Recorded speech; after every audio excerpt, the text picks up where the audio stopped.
Ada pengetahuan yang tidak diwariskan lewat kitab terbuka, tidak diajarkan di pendapa umum, dan tidak dibicarakan dengan suara lantang. Ia dibisikkan dari roso ke roso, dari laku ke laku, dan hanya muncul ketika batin seseorang dianggap cukup matang untuk menanggung akibatnya. Inilah wilayah ilmu Jawa kuno terlarang, sebuah ranah sunyi yang berada di batas tipis antara pencerahan dan kesesatan. Banyak yang tergoda olehnya, sedikit yang benar-benar selamat melaluinya. Dalam tradisi Jawa, tidak semua ilmu dimaksudkan untuk semua orang. Ada pengetahuan yang jika disentuh dengan niat keliru akan berubah menjadi racun batin. Ilmu yang seharusnya menerangi kesadaran justru menjerumuskan pelakunya ke dalam bayang-bayang keakuan, rasa kuasa, dan keterikatan gaib. Disinilah paradoks itu lahir. Satu ajaran dapat menjadi tangga menuju kesadaran sejati, namun di tangan yang salah, ia berubah menjadi jurang yang dalam. Video ini tidak mengajak Anda untuk memuja yang gelap, juga tidak menakuti dengan mitos kosong. Kita akan menyusuri lapisan makna di balik istilah terlarang dalam konteks kejawen kuno. Kita akan membedah mengapa leluhur membungkus sebagian ilmu dengan larangan, tapa, dan syarat batin yang ketat. Kita juga akan melihat bagaimana pencerahan sejati selalu menuntut keheningan hati, sementara kesesatan sering lahir dari ambisi spiritual yang tergesa. Bayangkan sebuah keris pusaka. Di tangan empu yang bening rosonya, ia menjadi karya kesadaran yang menjaga keseimbangan. Namun di tangan yang dikuasai nafsu, ia hanya menjadi senjata yang melukai diri sendiri. Begitulah ilmu Jawa kuno bekerja. Ia tidak jahat dan tidak suci dengan sendirinya. Yang menentukan adalah kejernihan batin orang yang memanggulnya. Dalam perjalanan ini, Anda akan diajak memahami akar filosofisnya, mengenali batas yang sering diabaikan, dan menyadari mengapa leluhur selalu menekankan tata, laku, dan budi pekerti sebelum membuka pintu pengetahuan dalam. Dengarkan dengan roso yang tenang, bukan untuk ditelan mentah, tetapi untuk direnungkan dalam diam. Dalam khazanah Jawa kuno, istilah terlarang tidak selalu berarti jahat atau hitam. Ia lebih dekat pada makna winates, dibatasi. Leluhur memahami bahwa pengetahuan adalah daya. Daya yang tidak dibingkai etika dan kematangan batin akan berubah menjadi beban kosmis bagi pemiliknya. Karena itulah, sebagian ilmu tidak diletakkan di ruang publik, melainkan disimpan dalam tradisi, lisan, simbol, dan laku tapa yang panjang. Naskah-naskah tua seperti Serat Wedatama, Serat Wirid Hidayat Jati, hingga Suluk Sukarsa tidak pernah mengajarkan ilmu sebagai jalan cepat menuju kesaktian. Yang mereka tekankan justru adalah tata batin, penaklukan rasa ingin menang sendiri, dan kesadaran akan sangkan paraning dumadi. Dalam pandangan ini, ilmu bukan alat untuk menguasai dunia, melainkan cermin untuk melihat keterikatan diri. Ketika seseorang belum mampu melihat bayang-bayang egonya sendiri, maka ilmu tingkat dalam akan memperbesar bayang-bayang itu. Pada masa kerajaan, ilmu tertentu hanya diturunkan kepada abdi dalam batin, empu, atau resi yang telah melewati laku sepiing pamrih. Mereka memahami bahwa manusia yang belum selesai dengan nafsu duniawi akan memelintir makna ajaran. Disinilah lahir konsep ilmu panas dan ilmu adem. Ilmu panas bergerak dari ambisi, ingin diakui, ingin berkuasa, ingin berbeda. Ilmu adem bergerak dari pasrah, eling, dan rasa menyatu dengan tatanan semesta. Pengaruh ajaran Siwa Buddha dan kemudian tasawuf Islam memperhalus pandangan ini. Konsep manunggaling kaulalan Gusti sering disalahpahami sebagai peleburan ego secara instan. Padahal dalam teks-teks tua, manunggal bukan berarti merasa menjadi Tuhan, melainkan lenyapnya keakuan, sehingga kehendak pribadi tidak lagi bertentangan dengan hukum semesta. Banyak kesesatan lahir ketika konsep ini dipelintir menjadi pembenaran batin atas rasa paling tahu dan paling suci. Leluhur juga menggunakan simbol larangan sebagai pagar kesadaran. Pantangan, wewaler, dan sumpah bukan sekadar aturan kaku, tetapi latihan kepekaan rasa. Dengan menahan diri dari sesuatu, batin dilatih untuk mengenali gerak halus keinginan. Tanpa latihan ini, ilmu hanya akan mempercepat kehancuran batin pelakunya. Itulah sebabnya beberapa ajaran disebut terlarang bukan karena isinya gelap, melainkan karena dampaknya berbahaya bagi jiwa yang belum matang.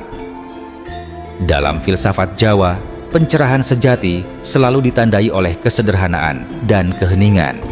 Sementara kesesatan sering datang dengan tanda sebaliknya, merasa istimewa, merasa memiliki kuasa khusus, dan haus pengakuan.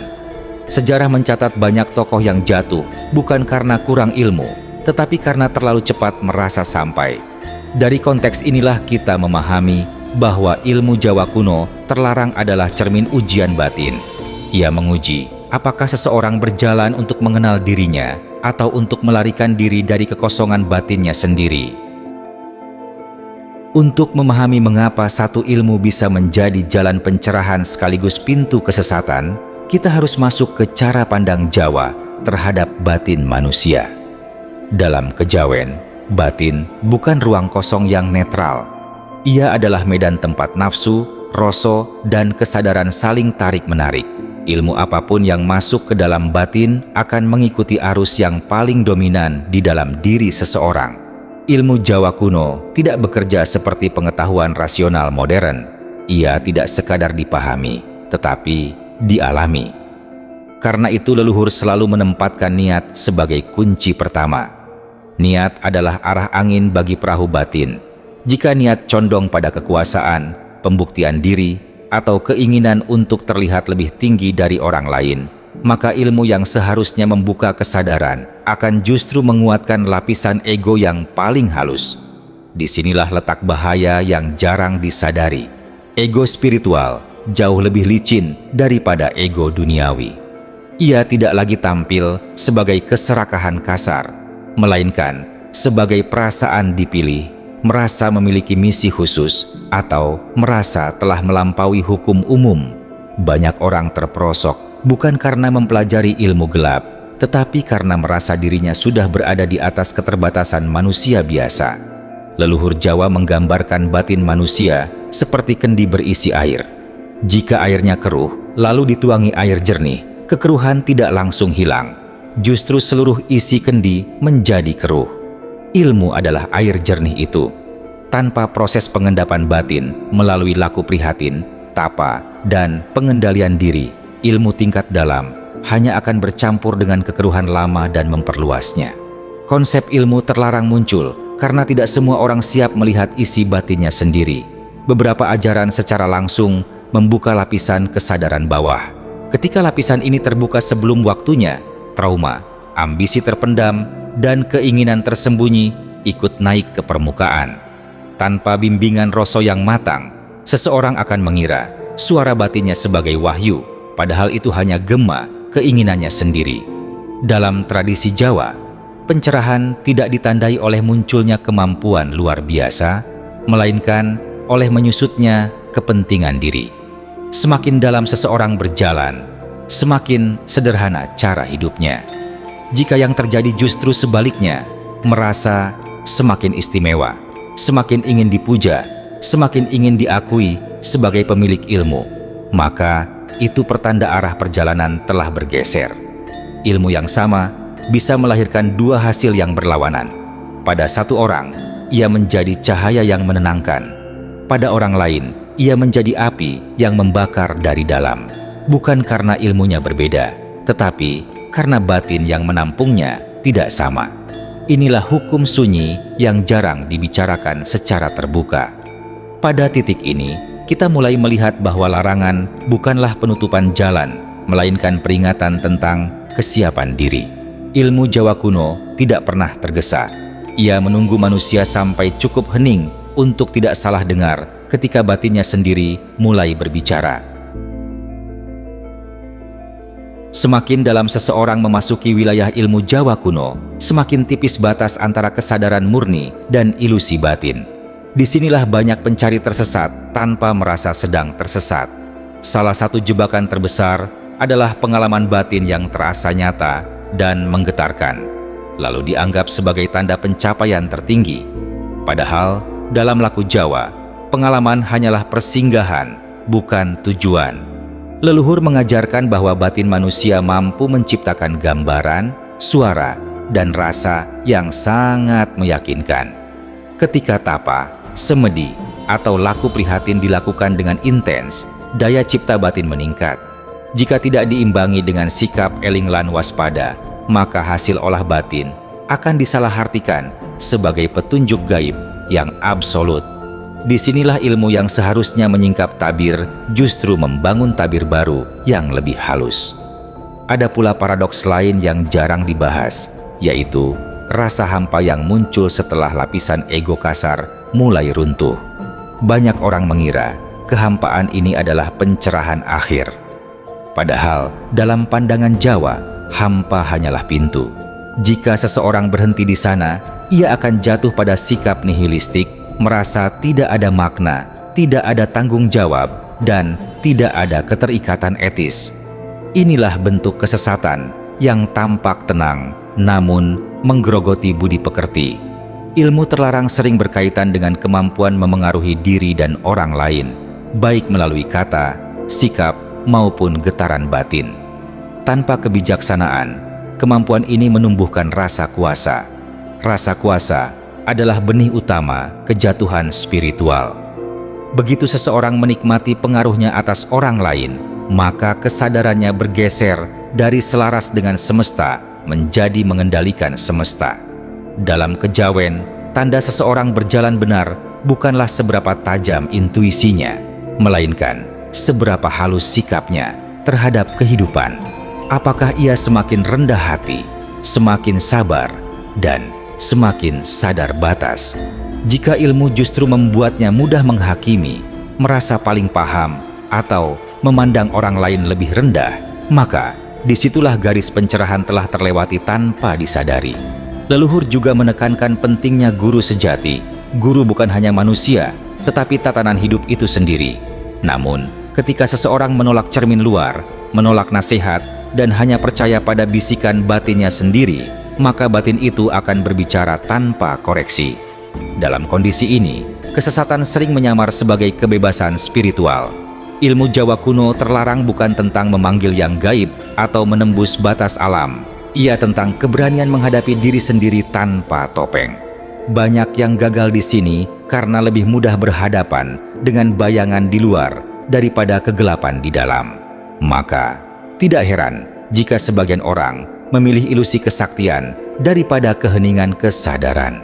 Pada tahap ini menjadi jelas bahwa pencerahan dan kesesatan dipisahkan oleh sikap batin yang sangat tipis. Satu langkah kecil ke arah keakuan, dan seluruh perjalanan berbelok tanpa terasa. Memahami ilmu Jawa kuno terlarang tidak berarti harus mengejarnya secara ekstrem. Justru penerapannya dimulai dari hal yang paling sederhana dan sering diabaikan, yaitu membenahi sikap batin dalam keseharian. Leluhur mengajarkan bahwa laku sejati tidak diukur dari ritual besar, tetapi dari bagaimana seseorang bersikap ketika tidak ada yang melihat. Langkah pertama adalah menata niat setiap kali melakukan laku batin, sekecil apapun. Duduk diam beberapa menit, menarik napas perlahan, dan bertanya jujur pada diri sendiri tentang alasan melakukan laku tersebut. Jika ditemukan keinginan untuk menjadi lebih hebat, lebih istimewa, atau ingin diakui, maka disitulah latihan dimulai. Bukan dengan menolak keinginan itu, tetapi dengan menyadarinya tanpa pembenaran. Latihan eling lan waspada menjadi kunci utama. Eling berarti ingat pada posisi diri sebagai bagian kecil dari tatanan semesta. Waspada berarti peka terhadap gerak batin yang ingin mengambil alih kendali. Dalam praktiknya, ini bisa dilakukan dengan mengamati reaksi emosional sehari-hari. Ketika tersinggung, ingin menang sendiri, atau merasa paling benar, anggap itu sebagai bahan tapa batin, bukan sebagai kegagalan. Salah satu tantangan terbesar adalah keinginan untuk merasakan hasil cepat. Ilmu Jawa kuno justru bekerja paling halus ketika tidak dikejar. Semakin dikejar pengalaman batin tertentu, semakin kuat ilusi yang muncul. Karena itu, leluhur menyarankan sikap ngelakoni tanpa nunggu hasil, melakukan laku sebagai bagian dari hidup, bukan sebagai alat mencapai status batin tertentu. Penting juga menjaga keseimbangan antara laku batin dan kehidupan nyata. Banyak kesesatan lahir ketika seseorang menarik diri sepenuhnya dari tanggung jawab sosial dengan alasan spiritual. Dalam kejawen, hidup bermasyarakat adalah bagian dari ujian kesadaran, kesabaran, kejujuran, dan welas asih tidak diuji di ruang sunyi, tetapi di tengah interaksi sehari-hari. Jika seseorang memilih belajar dari guru atau sumber tertentu, sikap kritis tetap diperlukan. Guru sejati tidak membuat murid bergantung, tidak menumbuhkan rasa takut, dan tidak mengangkat dirinya sebagai pusat kebenaran. Guru yang baik justru mendorong murid untuk semakin sederhana dan mandiri secara batin. Yang tidak kalah penting adalah keberanian untuk berhenti sejenak. Ketika batin terasa berat, bingung, atau mulai muncul rasa istimewa yang berlebihan, berhenti adalah bentuk kebijaksanaan. Leluhur percaya bahwa diam pada waktu yang tepat lebih bernilai daripada melangkah tanpa arah. Dengan cara ini, ilmu Jawa kuno tidak lagi menjadi sesuatu yang terlarang dan menakutkan, tetapi menjadi cermin yang jujur. Ia tidak menjanjikan kekuatan, melainkan kejernihan. Tidak menjanjikan keistimewaan, melainkan keseimbangan batin. Perjalanan menyusuri ilmu Jawa kuno terlarang membawa kita pada satu pemahaman mendasar, bahwa yang paling berbahaya bukanlah ilmunya, melainkan ketidaksiapan batin manusia yang memeluknya. Pencerahan dan kesesatan tidak dipisahkan oleh jenis ajaran, tetapi oleh sikap hati yang mengiringinya. Ilmu yang sama dapat menjadi obor penuntun atau api yang membakar, tergantung siapa yang memegangnya dan dengan niat apa ia digunakan. Kita telah melihat bagaimana leluhur Jawa dengan sangat hati-hati mewariskan pengetahuan. Larangan, wewaler, dan laku panjang bukan untuk menutup jalan, melainkan untuk melindungi jiwa dari luka yang belum sanggup ia tanggung. Dalam keheningan dan kesederhanaan, mereka menanamkan pesan bahwa kesadaran sejati tidak pernah berteriak, tidak menuntut pengakuan, dan tidak haus kuasa. Ilmu Jawa kuno pada akhirnya bukan tentang menguasai yang gaib, melainkan tentang berdamai dengan yang manusiawi. Ia mengajak kita mengenali bayang-bayang diri tanpa membencinya, melihat ego tanpa memeliharanya, dan menjalani hidup dengan rasa cukup. Ketika seseorang mampu hidup dengan rendah hati di tengah pengetahuan yang luas, disitulah pencerahan mulai berakar.